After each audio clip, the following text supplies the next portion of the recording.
feature presentation.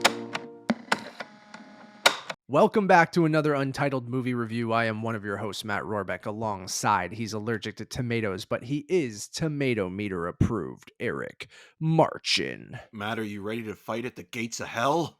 I'm ready to get naked and at a volcano just wrestle you. Wrestle you.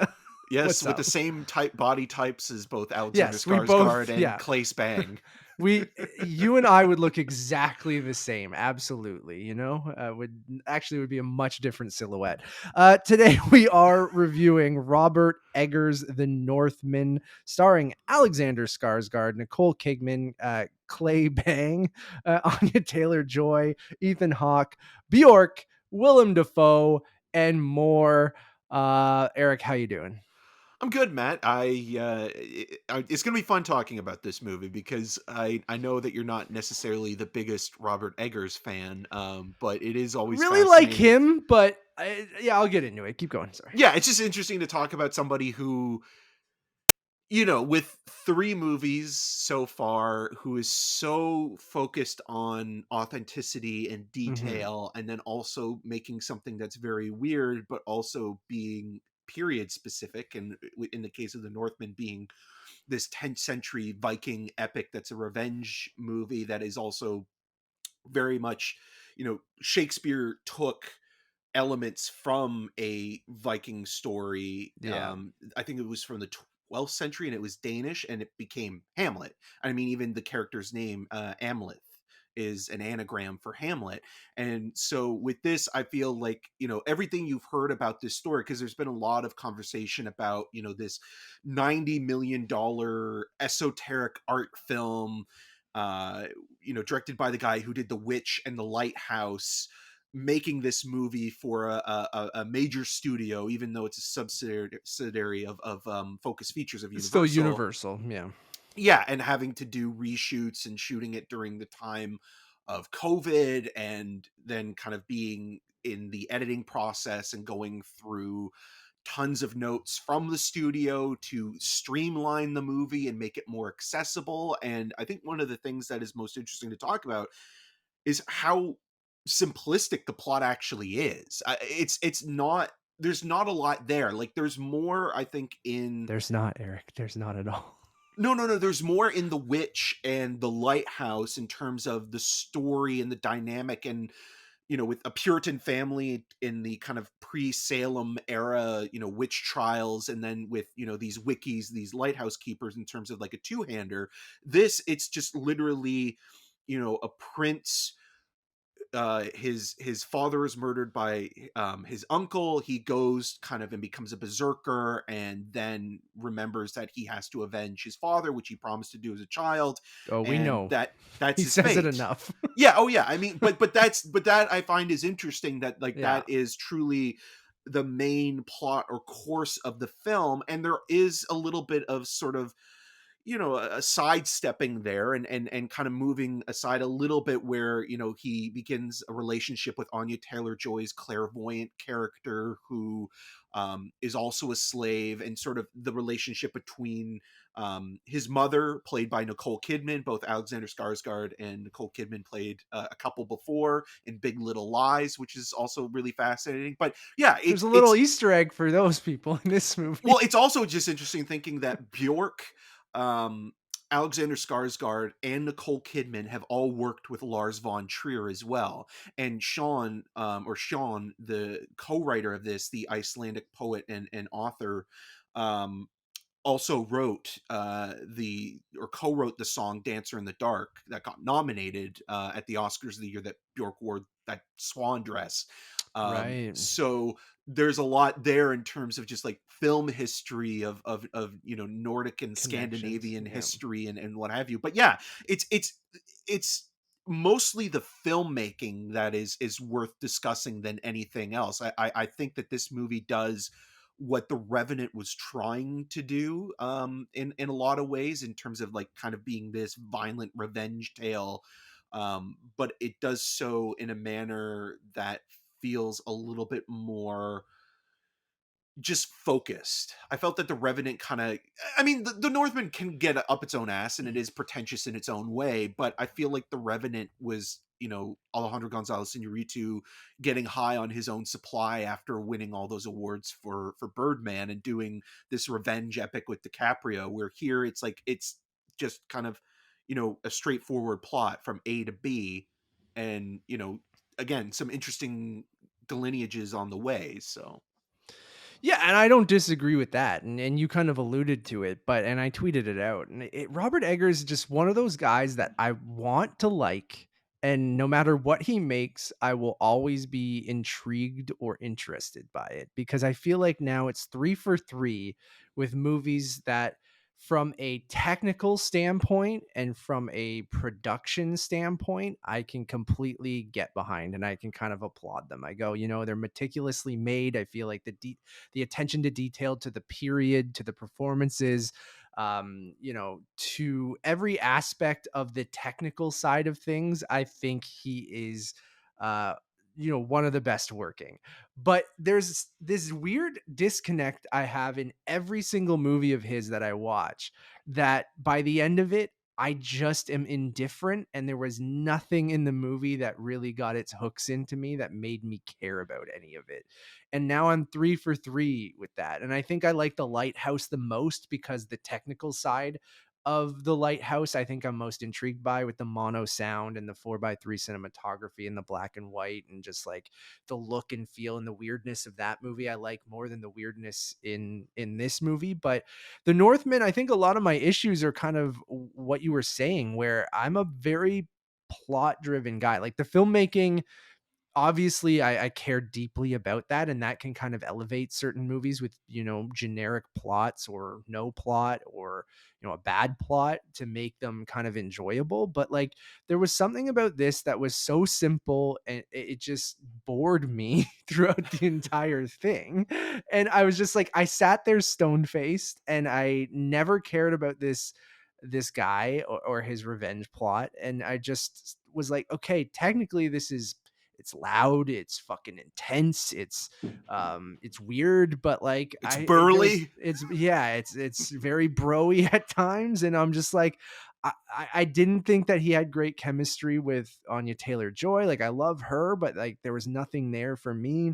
I think she's And actually really good in this, though. I will say, I like, I don't don't disagree with you with like the chemistry thing, but I think that there's not supposed to be necessarily a classic romance of these two Sure. people falling in I love. just It's thought it was kind a of lot of what's convenient I agree, for but them. then I feel like the way the movie goes, that needed to be more to me, because like, I felt like it was a lot of tell instead of show.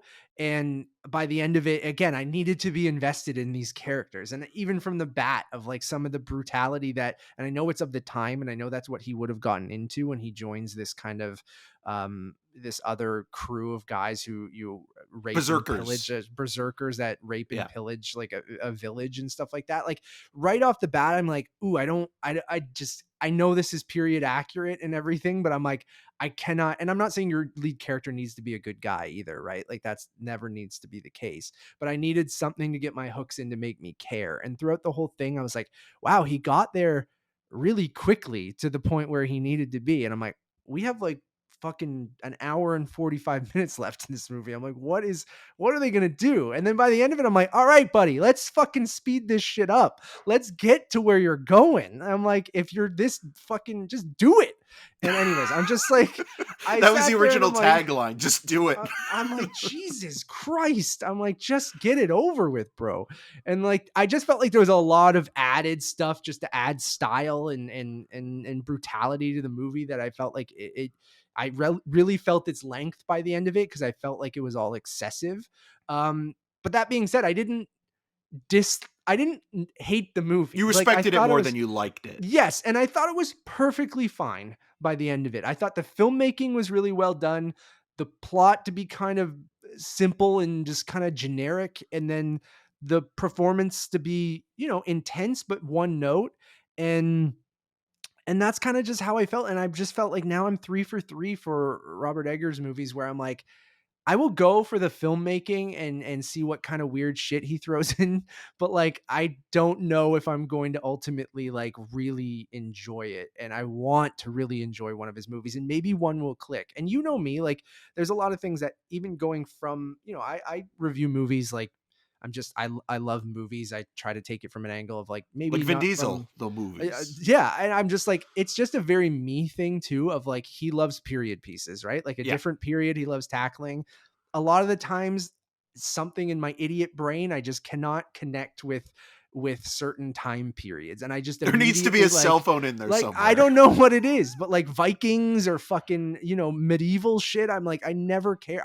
It takes something either really and usually like a weird supernatural element or some What stuff you that he really puts like in the like Green Knight, which I know a lot I of do, people are yeah. comparing that to as Yes. well, even though that is it's I still think it is apples and oranges in terms of I what they're agree. accomplishing here, because like the Green Knight also being a medieval movie is a little bit more almost meandering in tone, Yeah. where I feel the Northman has this clear sort of singular tunnel vision goal. It's like, I need to do this, I have to get to this is what I'm doing. Where I mean, he Dev repeats that Patel's phrase over and over where again. Dev We got Patel's it. character has a mission, Yeah. and but he's kind of reluctant to get there because he knows what his fate is going to be.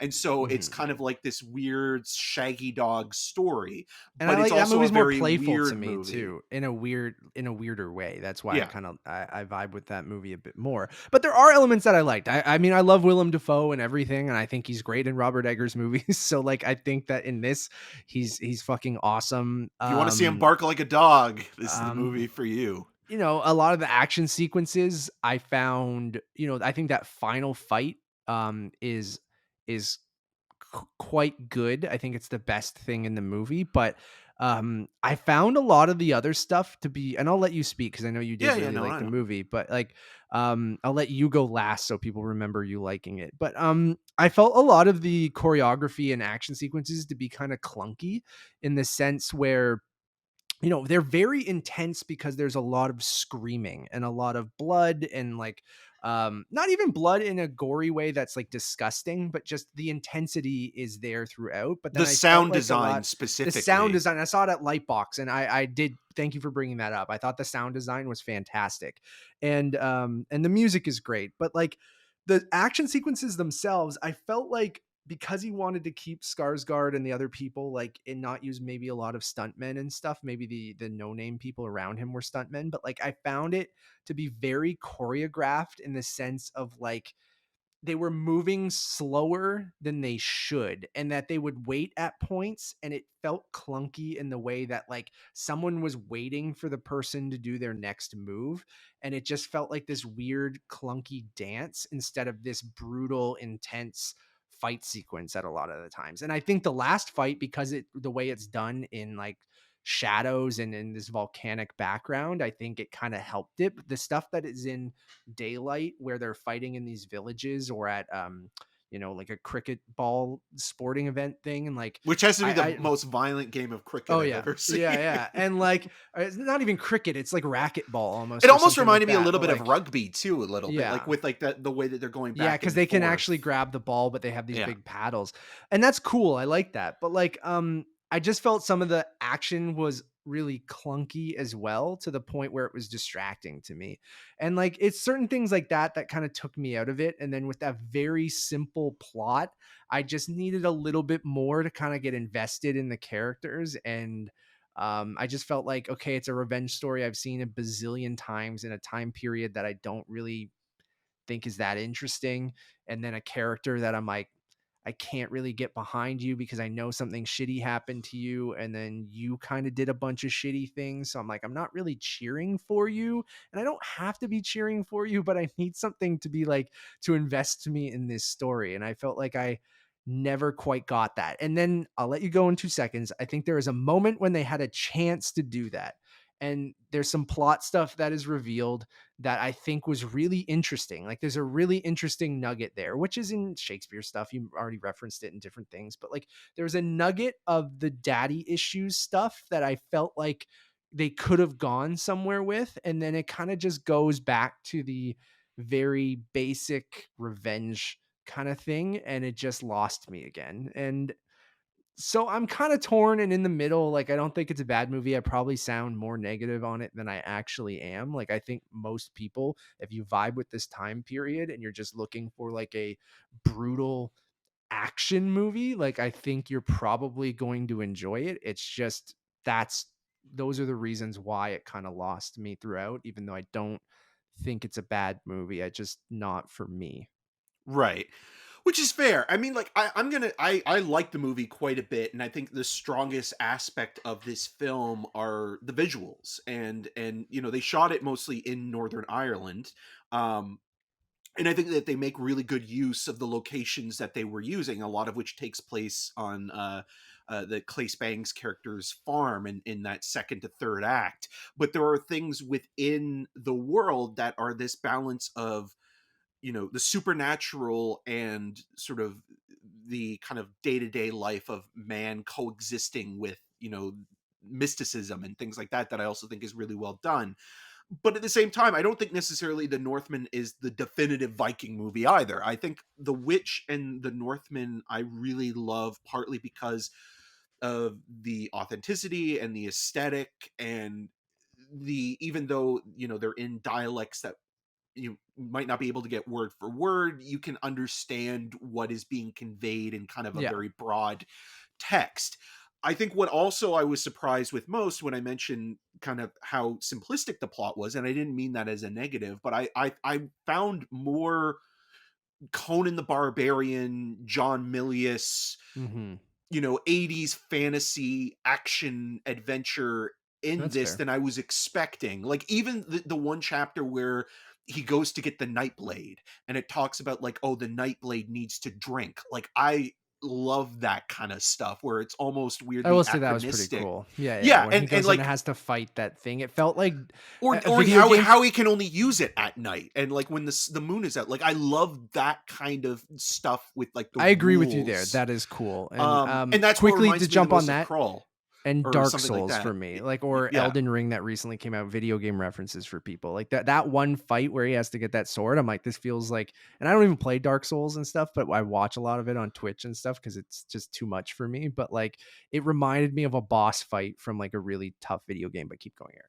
Yeah, and I know where you're coming from, where the character who, I mean, all these characters within this story are archetypes. They're not, you know, fully fleshed out individuals. And I mean, even Robert Eggers has said that in this really fascinating New Yorker Yeah, I piece did that read that. is Yeah. really good.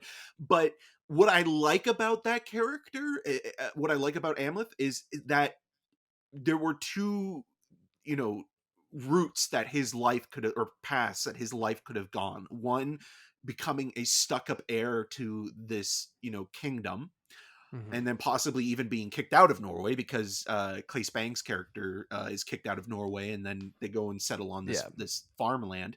But then also, you know, him becoming a berserker. And you mentioned, you know, the Slav village sequence where, you know, there is pillaging and raping of you know, this small community, and you see, you know, all the weaker men, women, and children kind of being put into this hut and Oh burned yeah. alive. Brutal. Brutal. Yeah. I think that that not only is representative of the time in terms of like what Viking culture was, because when we think of Vikings, especially when it comes to like, you know, like cartoons, they're always like weirdly portrayed as heroic. Hmm. But I think having somebody who is out to seek revenge on his own terms, who is also at this point, it's probably the character's in his 30s, or you know, late 30s at this point. But he, like, I like that this character isn't anywhere near worth rooting for. There is still the kind of Joseph Campbell kind of like, you know, he's the one that, like, this is his story and you're following him. But I like that he's also as brutal and as animalistic as anybody else. And even though he has a legitimate grudge, it doesn't necessarily make him any better than anybody else. It's just that he's better at getting to the place where he needs to go than most other people. And I think that that is interesting onto itself. And I love that the way that it's shot in these kind of like single unbroken takes, because you look at a lot of what these big kind of period pieces have become. You know, we talked last year about, you know, Ridley Scott's The Last Duel specifically. Ridley Scott is a guy who has like 12 cameras set up to capture everything and get as much coverage as possible so you can intercut a scene and continue to cut from angles and scenes. But with this, what I really like is that we're on one person and it's from one person's perspective. If it was cutting all around and showing you all this other stuff that's going on within like the village massacre or in any other scene, you would kind of question, it's like, okay, well, whose perspective is this story from then? Because we're moving away from, which was you a know, huge this issue we had character. with The Last Duel, right? Yeah, which is a huge, I think, issue with not even period pieces, with just editing in general nowadays, where it's like you know, there's this kind of, we want to make sure we don't have to necessarily go back and do reshoots and that we can cover, you know, certain scenes if we need to with a different cut. But when you're doing that, you're sacrificing the narrative perspective, because it's like, okay, we're cutting to this one scene that is showing these people fighting, and then we're cutting to another scene that's like, you know, a medium close-up of somebody walking into a village or something like that. And you're wondering like, okay, who are we following in this? Are we just following the massacre and the mayhem, or are we actually seeing this from the perspective? And it never loses sight of what or whose story this is. It's so focused in that way. And I like the idea that there is this little bit of a kind of like, okay, well, I have to do this because it is my fate and this is what I, you know, was sworn to do. And now then on top of that, I'm, you know, being kind of persuaded by, you know, having my own life and doing something that's not there. And I know you alluded to something Shakespearean. I gotta say, Nicole Kidman's performance in this is amazing. Like, this is 10 times better. Like, she's not going to get nominated, obviously, because it's a lot of different accents, though. Oh yeah, but you know what? With this That's kind of fine. movie, I mean, you have Ethan Hawke playing. That's what I Nordic mean. But like, leader. you have Americans, you have Australians. Yeah. But with that performance, I look at that performance and I'm like, this is the Nicole Kidman who goes and works with people like Yorgos Lanthimos or Lars von Trier, or, you know, these tells people that Jonathan, you really need to go to AMC movies. Exactly, to go and see The Northman, or Jonathan Glazer with Birth. And that's totally. And then there's one scene that is I alluded to that is Ricardos. awesome. And then I look at Being the Ricardos and I'm like, okay, like she's still able to do this kind of movie and give this kind of performance, because but we're gonna reward her for that. Yeah, we're going to reward her for the crap movie, but we won't reward her for the film where she's actually really amazing in. But what I love also about it is that I was nervous at first, because like the character doesn't really have a lot to do in that first act. And you think like, oh, that's really going to be all she's there for, right? And then when you get to the third act, there's a lot more with her, and the way that plays out, I think, is both fascinating and disturbing, and it goes in a direction you're not expecting it to necessarily. Although, again, you know, if you know the Shakespeare stuff, you kind of course corrects. That's the thing I was alluding to, which I don't want to get too far into, but it is an interesting narrative choice. Yes, and I think that monologue and that sequence by her is awesome, and like that's where I was hoping, you know, the movie brought a little bit more of that, but then it went back to the kind of more straightforward revenge thing. And then there was another scene that I actually was truly unsettled by, in a way that I'm still thinking about the scene and what Robert Eggers does with it. And it's the second time, you know, Skarsgård's character is introduced to Willem Dafoe's character in another way in a cave. And it's awesome too. There's this shot where you think something's going to happen, and it doesn't go where you think it is, but you're kind of thinking like, oh, he could do that at any time and do something really creepy. But it is so effective in how it's done. And like, I wouldn't be surprised if Willem Dafoe kept that as like the prop for himself. I wouldn't be surprised either. And those elements I do really like. I just feel like maybe, you know, I don't know what I wanted, and I shouldn't. It's no Thor: The Dark World. What can I say? Yeah, sure. I like this more than Thor: The Dark World, just so everyone knows. But yes, I think that sequence is awesome, and I like like you said, like those kind of more supernatural elements that they bring in throughout the movie. I kind of I vibe with each one of those scenes individually, and that's the weird thing. Like I feel like when we talked about the not the Northman, the lighthouse after we saw it, I felt really similarly. Where I'm like, man, I love the performances. I love the filmmaking. I love this sequence. I love this part. I like that. But then as a whole, I'm like, I don't know if it came together for me. And The Lighthouse is the one movie of his that I do want to go back and rewatch. I own it and I want to rewatch it, but and give it another shot. I think with all of his things. And I think maybe he's one of those guys that on a second viewing, I might like his stuff more, but I've never gone back and rewatched his stuff. Cause like The Witch, I remember seeing at Midnight Madness, and I was one of the only people who was like, I didn't like that at all. And I'm like, and then The Lighthouse, I know we were all kind of mixed on it, but I know some people came around on it. And then with this, I feel like I'm in the minority again, but which is fine. It's just sometimes you don't vibe with a filmmaker. But he is one of those guys that I'm like, okay, maybe with tempered expectations, and I know exactly what the movie is and what I'm going to get out of it. And I take all that shit of what I want the movie to be in my head, or what I don't know what the hell I even wanted it to be, but like, it's just something, there's a disconnect. And I'm like, okay, maybe on a rewatch, I'll give these another shot and they'll work for me. And that being said, it's not that it's not a bad movie, and I think all the points you made are totally valid. And I know sometimes I would love to argue with you more and for better content, but like I definitely understand why people dig the movie. Yeah, and again, like it's not a perfect film either. Like I think, like I don't think Alexander Skarsgård is bad, but I think he is deliberately a blank slate for the most Hmm. part. And mentioning archetypes again, like you look at a performance like Mark Hamill as Luke Skywalker in the Star Wars films, the original Yeah, trilogy. it It's not a works, but great it's not. performance Yeah, per se. It's the people it's around him that are more serviceable. interesting. Yes. Yeah. And that's kind of what I mean. I think Alexander Skarsgård's best role is definitely in Zoolander as one of the models that go for Mhm. a gasoline fight.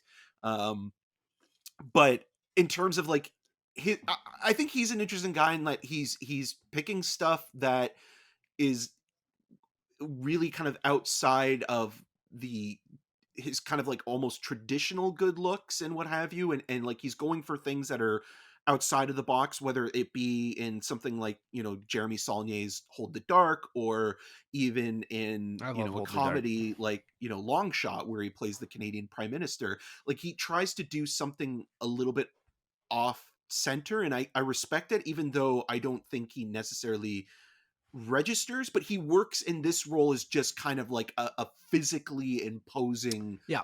person. And when you're watching those scenes Mhm. where he's pummeling somebody, or he's getting a sword and burying it, and stashing it away for later use, like I think that those scenes work, and the physicality of his performance is quite strong, even though in terms of him having an interior life of his own, there's not much there. And Mhm. for better or worse, like if you're into those kind of fantasy movies of the 1980s that were a little rough and raw, but also kind of had a psychedelic quality to them, this fits in line more than what I was thinking. Like it still is an art house film, and it still is, it's Guy Yeah, Maddin with a big Focus did budget their basically. yeah, which is I guess Robert Eggers in a nutshell. But like Yeah. um Focus, I can see them, maybe some of the stuff we're talking about of keeping it simple were the notes that they gave him. Like I could see there being a much weirder, more confusing movie in here Yeah. that like that still has that revenge through line, but maybe there were some subplots taken out. Maybe there, and it, like Universal's big thing was like, okay, we're spent a lot on this movie. We need it to do well. We need people to just understand what the fuck is happening. So keep it simple. And maybe some of that stuff I'm saying I'm missing out of the movie was taken out of it, but who knows? But he did talk about how he's had troubles with not having final cut on the movie and stuff like that too, right? So Yeah, and especially when it's um, a film that had to do reshoots because of COVID. Well, partly because of COVID, and it made it harder. But um, when you're looking at this movie as a whole, like, it just is interesting. Like, it is still a Robert Eggers movie, and like, even though he didn't have final cut, I wouldn't be surprised if he would be more hesitant, moving To forward work with the studio. yeah, unless he could get final cut, which is something that, like, I think, like, only like Netflix or something like that would offer him. And A24 might again. well, but, yeah, but A24 is going to give him a budget of like 25 10 million. Yeah. or 25. yeah, Say Everything Everywhere's budget, which was 25, right? yeah, and like that's That's a big budget A24 movie. yeah, and for his kind of movies, I mean, like, obviously he's been trying to get Nosferatu made for, Which doesn't look like it's happening now, right? at least at the moment. I mean, he's got other stuff that he's Morbius been working killed on. Dracula movies, except for Enfield, which we talked about in the Nick Cage review that was already Maybe that'll shot, bring it but, back. So we can only hope.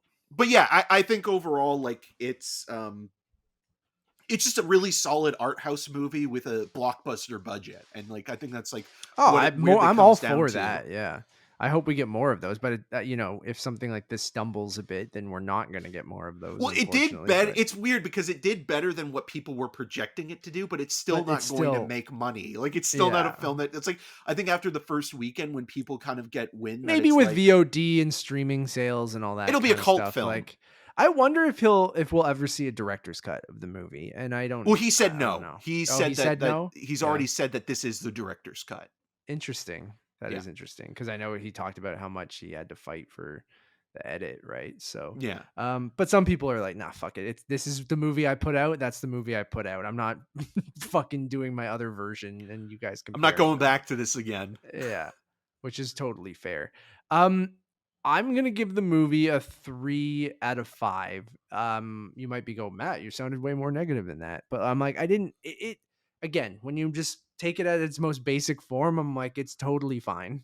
I had some bigger issues that stop it from being great. And I think the filmmaking elevates the material to be definitely watchable to me. So I'm going to give it a 3 out of 5.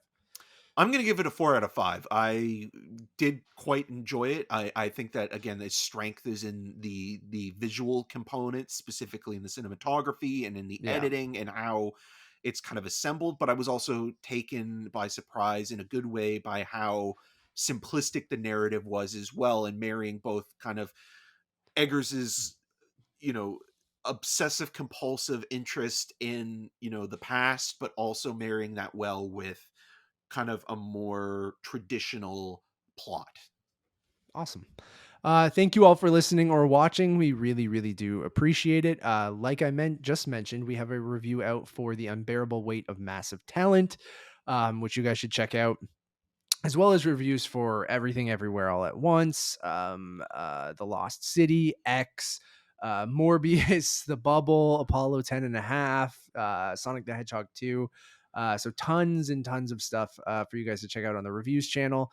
We're also back with a new draft, our 121st draft, where we talk about a little bit of cinema talk of ranking the types of theatrical experiences that you can get, whether it's at home or at the movies, as well as some talk about Barry and Severance and a bunch of other stuff we're going to talk about. So go check that out as well. One-stop shop for everything. Go over to Untitled_movies over on Letterboxd.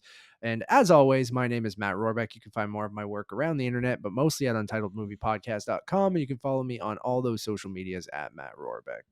And I'm Eric Marchand. You can find more of my video reviews on RogersTV.com/CinemaScene and on the social medias at EM6211. Until next time. Can't wait for the sequel with Björk as an action star.